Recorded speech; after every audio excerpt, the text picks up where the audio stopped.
احنا اهلاويه بس جايين علشان احمد الاحمر. بس طبعا اي ماتش في اي فرقه عربيه او افريقيه واوقات بيبقى عالميه سهل على الزمالك. الزمالك من اقوى السكوادات في العالم دلوقتي حاليا، وان شاء الله مؤهل والبطوله بتاعته ان شاء الله. احنا من دلوقتي بنفكر في مباراة مضر ان شاء الله. مضر فين؟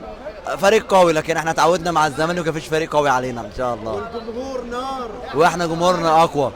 في ظروف زي دي ولاعيبه زي دي رجاله بتكسب، ومفيش رئيس نادي بقالنا اكتر من سنه، ومنظرنا كده واحنا الحمد لله واخدين ومتصدرين، وهنكسب وهنتاهل وهنكسب. واحنا الزمالك اللي مع لو حد نسيه زمالك.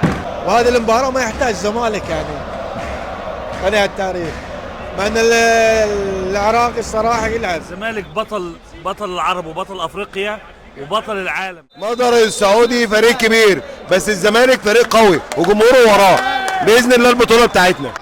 احنا الزمالك بطوله. بص، احنا اتفرجنا على مضر واتفرجنا على الهدى واتفرجنا على كل الفرق الموجوده. انا عايز اقول لك حاجه واحده بس، الزمالك لحد دلوقتي لسه ما جاش البطوله، ما شفتوش الزمالك الحقيقي. يا زمالك العب واكسب.